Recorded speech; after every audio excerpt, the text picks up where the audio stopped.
for a month. You've been living here for a month in our kitchen. Yes. So you're a scientist? That's what they tell me. Yeah. Yes, What does I that am mean? a scientist. Officially, I'm an evolutionary biologist, and I do experiments. So even worse, I'm sort of this slightly crazy breed of evolutionary biologists where I actually watch evolution happen in the lab. And I use microbes so that I can watch that happen in real time, because microbes evolve quickly, because they reproduce quickly. What does being a scientist mean is sort of a different, bigger question. I guess I think of being a scientist, or how I think of being a scientist, versus the job description that the university probably has in my contract, is I think of it as telling stories. So you're trying to figure out the way the world works, and what you do is you propose a story, and then you test it, and then you're wrong. And then you propose a modified story, and then you test it. And because what I'm interested in is how evolution works, or how natural selection works, what I do is I try to make these narratives about the rules that natural selection is playing by, and how those rules play out in the real world. So it's a bit like writing a choose your own adventure. You're just trying to see how it all fits together, and that's what experiments are. You need this capacity to look at the world and then propose an explanation other than the ones, or in addition to the ones you already know. So you need to imagine something that doesn't yet exist, and then figure out a way to ask the world if this is, first of all, possible. Could this exist? That's like a lab experiment, or computer simulation, or mathematical models. You're asking, so I've got this crazy idea. Could this exist? Is this possible? And if you're very lucky and the answer to that is, why, yes, it could. Then you go out into the world and you ask, does this exist? Which is a different question, because not everything that can happen does happen. Okay, so what I'm hearing is that there are some questions that are appropriate to ask as a scientist. Yes. And others that are not. How do you identify those questions that are appropriate to ask from a scientific point of view? So science, at least experimental science, the kind of science that I'm familiar with, you can really only ask a question that you can falsify. So you can really only ask something that you can test, and where you can tell if the answer is yes or no. And most importantly, you have to be able to tell if the answer is no. So you're proposing a way that reality works, and then you have to find a way for reality to answer back at you. So a question that you can't test isn't a good question for science to ask. For example? In the short term, it doesn't mean science can't figure out. Sometimes you spend years just figuring out how to ask a question, right? So it doesn't necessarily mean the basis for that question is not answerable. You just maybe haven't figured out how to ask it yet, right? So when the question my lab asks, the sort of big question we ask is, can we predict what evolution is going to do? Can we predict it beforehand? Not can we do an evolution experiment and then explain it, but can we, without doing the experiment, predict what's going to happen? And then of course we do the experiment and see if our prediction is right. So that's like the big question my lab works on is evolution predictable? Then you get these little questions like, well, what would I need to know to predict it?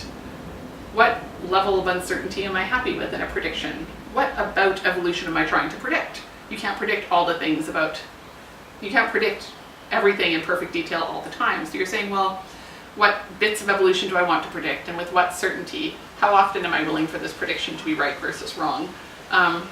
Which bits are inherently unpredictable? So these are all questions you can ask, right? But you can't ask about a bit. You have to say, can I predict the direction of change? So can I predict whether a cell is going to get bigger or smaller? And so you really narrow down the questions into these incredibly specific case studies, and then you blow them up again and try to generalize from the case studies. Does that make sense? I get the bit about narrowing down to set up an experiment with certain conditions to test whether something under those conditions is going to get bigger or smaller. Yeah. But when you say you blow it up again, what do you mean?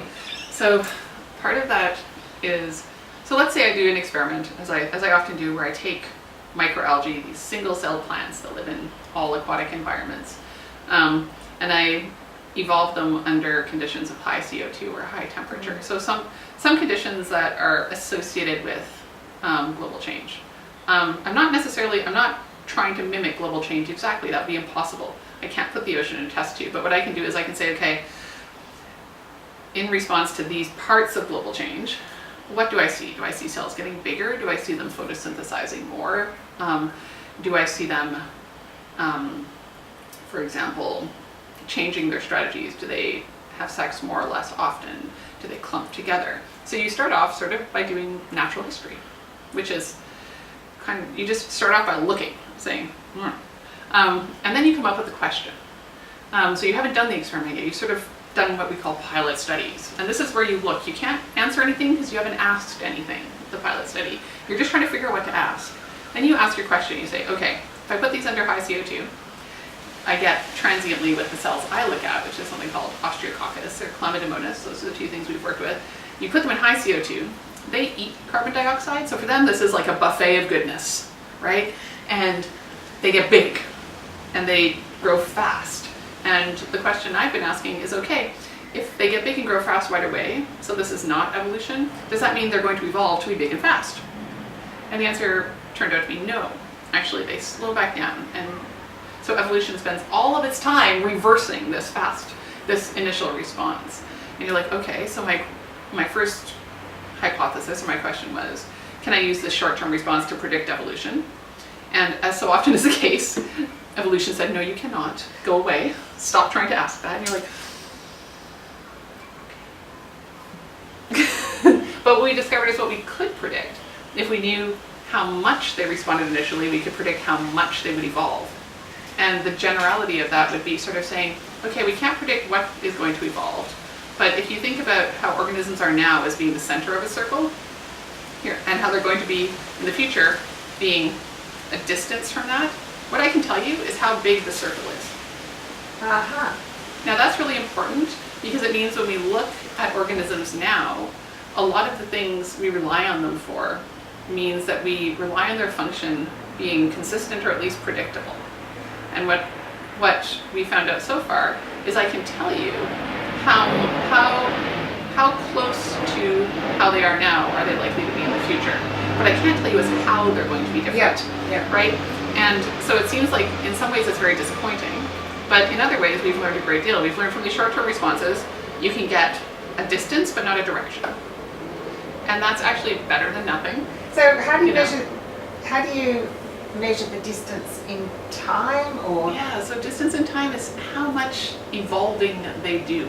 But you don't know how they're evolving, whether they're getting bigger, smaller, thicker-skinned or thin-skinned. Well, you can measure how they're evolving, but we can't predict it.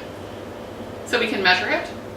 We can do the experiment and measure it and explain it after we've seen it. Yes. But this doesn't help us if we want to predict how things are going to be in the future, because what that says is what we have to do is wait for the future to arrive and explain it.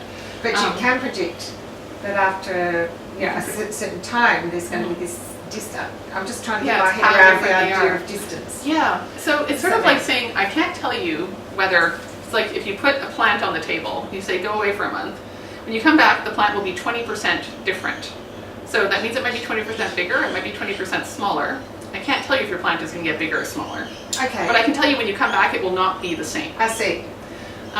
So I immediately think sort of difference in terms of there's been a whole lot of reproduction and replication of in some sort of direction you don't know what. So are you measuring it in terms of generations of? So you're measuring change in fitness per generation, and fitness is they've survived. Yes, so therefore they're on your radar and you can measure them. So fitness is this terrible term. It's the basis for evolutionary biology. We know that natural selection acts on fitness, and fitness is really easy to define and almost impossible to measure. And it's just the number of surviving offspring that it's the same that is left, right? So you're like, yes, you either die or you don't. But when you want to measure it, you say, well, so are we looking at reproduction? Are we looking at survival? Are we looking at surviving reproduced, and you often can't measure survival and reproduction directly. So you're like, well, what do we measure? Population growth rate for microbes? You're like, okay, well, we have small population, now we have a big population in the same amount of time. But we're doing this in the lab, so in the real world, their survival will also depend on how well they can compete with other organisms, whether or not they get eaten, whether or not they get lysed by viruses. So all of these things will contribute to fitness, but in the lab, you just measure how long it takes them to divide, Yeah. right?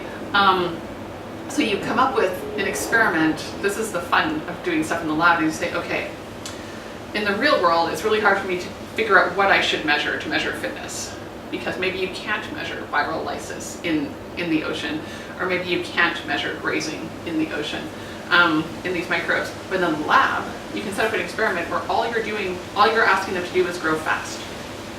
You're like, I'm going to change the environment. I'm going to give you lots of CO2 or a little CO2 or low pH or high temperature, and all I'm going to do, the only thing that matters your survival is how fast you can reproduce. And there you have it, you've defined fitness. And you're like, fitness is the rate of reproduction. Excellent. And you sort of simplify it in that way. And of course that means when you generalize, you have to start thinking about, okay, in the wild, maximizing fitness might not mean maximizing this rate of reproduction. It might mean avoiding being eaten. Right? Yeah. And so maximizing fitness may take on a different mask, a different actual phenotype. And so I think what I'm doing is trying to figure out